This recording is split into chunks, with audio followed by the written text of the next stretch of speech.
when our children come out as transgender, it's normal and expected almost for us as parents to go through a period of grief, right? About the idea of the child that we thought we had.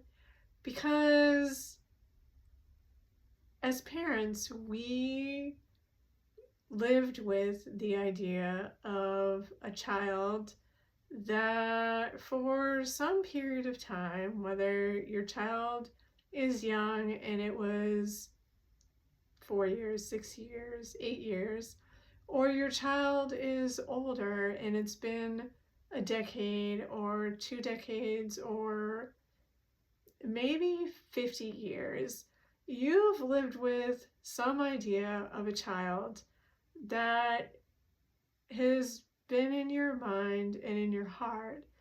And once your child tells you that they are transgender, that they are somebody else gender-wise, right? Because they're still the same person inside, the same child that you've always loved and known. They still like the same things. They still are the same inherently person here. They just are a different gender. They might have a different name and use different pronouns. You, as a parent, have to get used to a different idea about your child.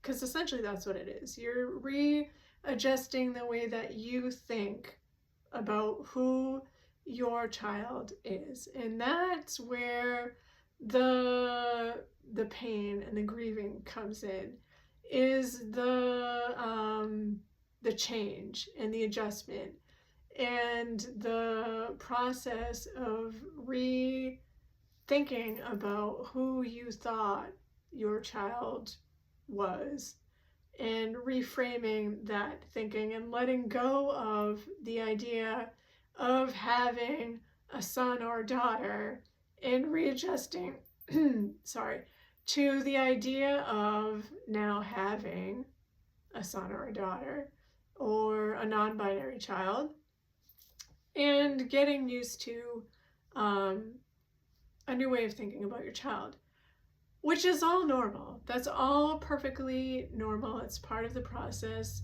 of becoming the new parent of a transgender child.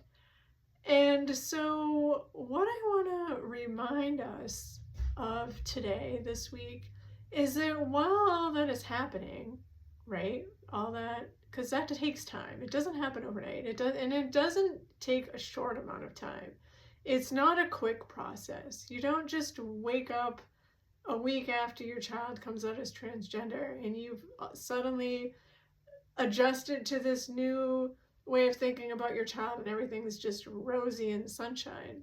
It's a long process, and sometimes it's a really long process. It took me 2 years, and I've talked to other parents who have said that it has taken them about 2 years. So I think that's about the average amount of time, and it's not the same for everybody. Some people get through it quicker, and some people it takes longer. So I just want to give you that 2-year benchmark as kind of like something to think about if you're just starting out, or you're maybe around the 1-year mark and thinking, this is still really hard. Because I remember being at the 1-year mark and thinking that it should be better by then. Like, I mean, it'd been a year, right? Like, why wasn't I feeling better about everything? Because a year's a really long time. And it took another year. And so if you're at that year thinking, well, what the heck? How come I'm not there yet? That's normal too. It's okay. Like, just keep going. But at the same time, don't forget to love your child for who they are right now. Like, I saw a great phrase somewhere on the internet recently, love the child that's in front of you. Like, don't forget in the meantime to be loving and supporting your child in the middle of all of the things that you're going through, which it's not always easy. It's not always easy because you can get caught up in all your stuff and all your emotions and all the things that you're processing and think, well, my kid's doing okay. They're happy now. They're better than they've ever been. Their mental health is doing great, but they still need to know. They still need that affirmation that they're okay, that you are okay with them, um, how they are and who they are. And they need to hear it from us. They need to hear that we love them and that we support them. And that just because they have come out as being transgender, like that doesn't change. Like our love for them doesn't change. And so,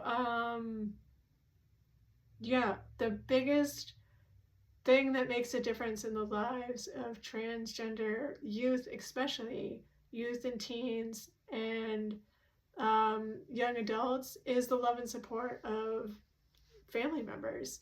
And so it's like a literal lifesaver.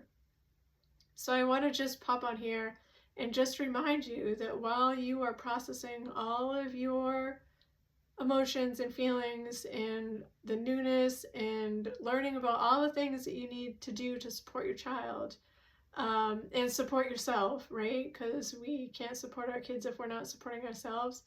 Don't forget to constantly be telling them they're okay. Like you love them just for who they are and just for how they are, and that love hasn't changed and it's not going to change. And be supporting them right along the way, just for being the great kids that they have been the whole time.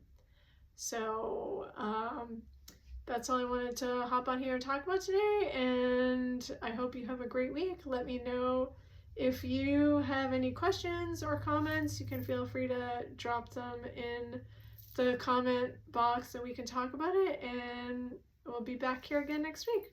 Okay, bye.